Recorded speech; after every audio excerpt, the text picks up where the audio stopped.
اور آپ کو معلوم ہے کہ میرا پڑوسی بہت غریب ہے، یا مجھے پتہ ہے کہ میرے رشتہ دار میں کوئی بہت زیادہ غریب ہے، دوا گولی کی ضرورت ہے، آپ ان کے پاس جائیے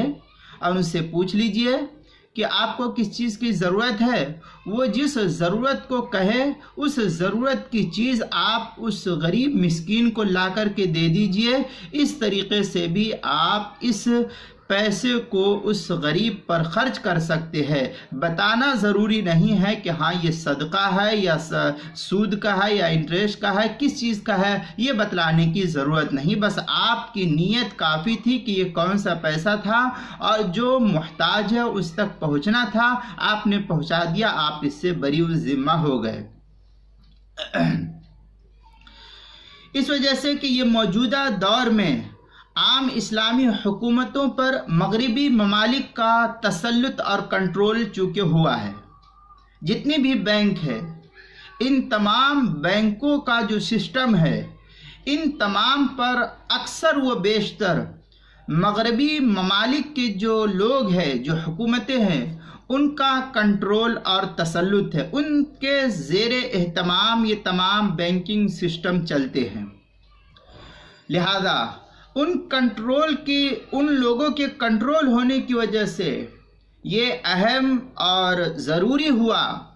کہ مسلم ممالک کی دولت کو یہ غصب کر لیتے ہیں، اور یہ ایسے ہی کرتے ہیں کہ مسلم ممالک کا جو مال ہے ان تمام کو ان لوگوں نے جو بینکنگ سسٹم ہے وہ غصب کر لیا ہے۔ اس وجہ سے یہ کرتے کیا ہے، مسلم ممالک نے جو ان مغربی ممالک سے جو کچھ قرض لیا، اس قرض پر اب سود کی صورت میں مسلمانوں کا جو مال حاصل کر لیا ہے، اس مال کو حاصل کر لینے کی صورت میں دوسری طرف چونکہ مسلمانوں نے جو بڑی بڑی رقمیں ہوتی ہے، بڑے بڑے مالدار قسم کے لوگ ہوتے ہیں، یہ بڑی بڑی جو رقمیں ہوتی ہیں یہ سب کی سب بینکوں میں رکھوائی ہوتی ہے، لہذا ان رقوموں پر انہی مغربی ممالک کے جو احباب ہیں ان کا اس مال پر قبضہ ہو جاتا ہے۔ اب اس رقم کو وہ اپنی ضروریات میں خرچ کرتے رہتے ہیں، بلکہ اس رقم کو مسلمانوں ہی کے خلاف بسا اوقات سیاسی اور جنگی پیمانوں پر اور دیگر اسکیموں کے تحت اور ہتھیاروں کے خریدنے میں جو ہے یہ لوگ استعمال کرتے ہیں، اور پورا اس مال کو مسلمانوں کے خلاف استعمال کرتے ہیں۔ اس لیے ضروری یہ ہوا کہ مسلمان اپنی رقم پر ملنے والا جو سود ہے اس سود کو بینک کے اندر قطعی طور پر نہ چھوڑے، اس لیے کہ اس مال کو یہ لوگ مسلمانوں ہی کے خلاف استعمال کرتے ہیں، اس لیے اس مال کو بینک کے اندر چھوڑنا جائز نہیں ہے۔ اس مال کو جو آپ کو سود کے نام پر ملا ہے وہاں سے نکالیے اور نکال کر کے بلا نیت ثواب فقراء پر اس کو تقسیم کر دیجئے۔ اس کے ذریعے ان کفار کو، اگر آپ اس مال کو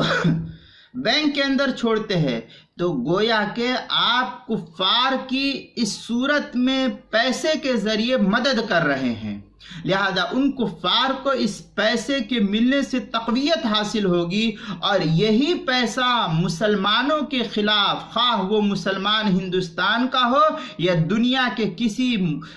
کونے اور گوشے کا ہو، اس کے خلاف یہ لوگ استعمال کرتے ہیں۔ اس لیے مسلمانوں کے پیسے پر ملنے والا جو سود ہے اس سود کو بینک میں چھوڑنا جائز نہیں ہے، اس پیسے کو نکالو اور نکال کر کے غریب مسکین پر صدقہ کر دو۔